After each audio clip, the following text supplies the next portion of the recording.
And welcome back to the Hot Lap. We are asking, is Leclerc, as in Charles Leclerc, cursed at Monaco? Short answer, yes. Long answer, probably yes. So, let's get into it. As we know, Monaco is his home, but it's not been the happiest hunting ground for Leclerc. And inspired by a PlanetF1.com article, we're asking, is he absolutely cursed? Well, he made his debut for Formula 1 in Sauber in 2018, and he was just the fourth driver in history to hail from Monaco and compete in a Formula 1 race, which is not too bad when you consider they have a population of 38,682, but only 9,486 of them are Monegasque nationals, around a quarter. So the fact that he made it to Formula 1, absolute thumbs up. Now, before we get into those F1 days, he did make an appearance in 2017 for Formula 2, which is better not remembered because it was a double DNF. Yeah, not particularly great. However, he debuted in the Sauber. It was all going, the race, to be fair, was going very, very well until this happened. Coming into the tunnel, something went a bit wrong. Brake failure, not brain fade. Into the back. I think of, here we go. Donk. And onwards he goes. Yeah. 2018. Curse? I'd like to think so. Curse, yes. Thumbs up for that curse. So what happened? I mean, what on earth, pray tell, happened the next year? Well, the next time he came to Monaco, he was in the Ferrari. And the streets of Monaco from 2018 to 2019 still proved to sort of be his undoing. Yeah, he was eliminated in Q1, meaning he had to begin the race in P15 due to I think he finished P15. He started P15 because of, I believe, Giovinazzi's penalty. What happened? Well, let's get into it, shall we? Here we go. Leclerc, Monaco. Let's just, hopefully it loads. Here we go. And an absolutely awesome move on the middle, but then he spins! Now, the issue is, not only did he spin, but puncture. I mean, look at that. And then it's looking good at the moment, but you'll see in a bit. There we go. Through Sandoval we go. Up the hill. I mean, here's a replay. And what is a good move? He just basically clips his car on the corner of Michael Schumacher's favourite corner. The Rascasse. Yeah. Whoops-a-daisy.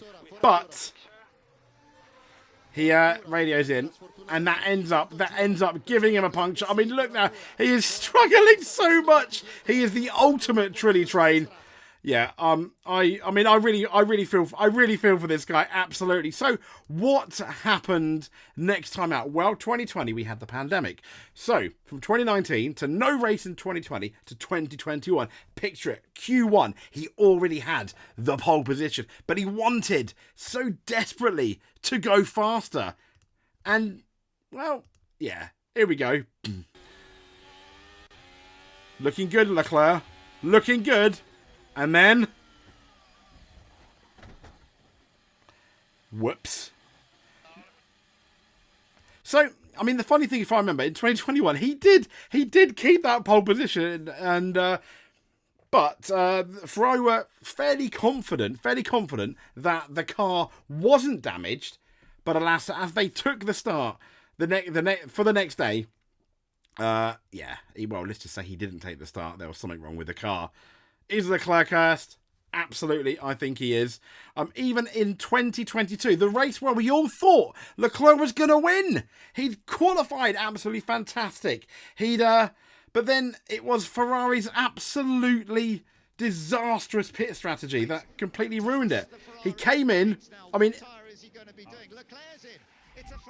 So Sainz pitted first, and then Leclerc, who should have, pitted next, because he didn't really have the right tyres on it, and it was an absolute cluster.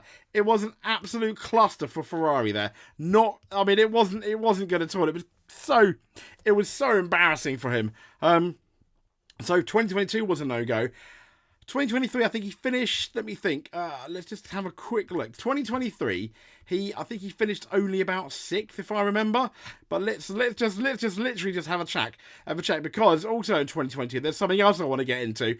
Once again, in a Ferrari, but it was a lot different from any of his other races where he did a demo one, but he had a troubled year in 2023, and he did though get through the weekend without the incident, but it wasn't the best. He qualified 3rd for Ferrari in 2023, and he was summoned to the stewards for impeding Lando Norris, and he dropped 3 places to 6th. And yeah, he didn't really improve there. So I do think, like Planet F1 have concluded, that the curse is yet to be lifted. And this is Charles Leclerc in 2022. Another whoops-a-daisy. I mean, what a beautiful... The 1974 Ferrari. A lovely machine. You would not want to dink it. Think of the history. Think of the history. Think of the expense, the parts. I mean, he's, almost priceless. And then in his favourite corner.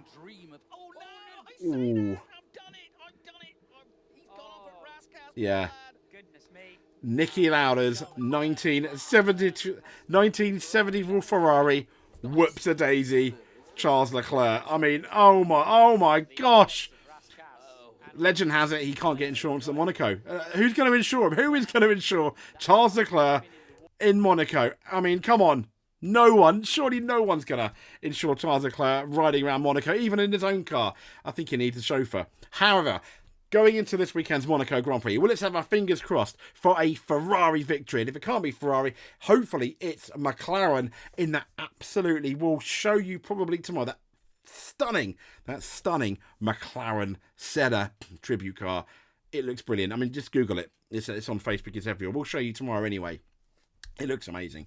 Anyway, if you made it to the end, let us know. Comment below, let us know whether Charles Leclerc is indeed cursed. We are saying yes. I think he is. If he wins this Sunday, I think he even gets on the podium. I think that goes a long way to lifting that curse. What has he done in his past life? Is his family cursed? Do I even think his brother, Leclerc Jr. had a crash, I think, in the F2 race, or F3 race not too long ago. So, like and subscribe. That'll be absolutely fantastic. Stay tuned with us. We've got one of the biggest motorsport weekends of the year with the touring car, with the Monaco Grand Prix, and with the Indy 500. Stay tuned. We'll speak to you soon. Thank you very much.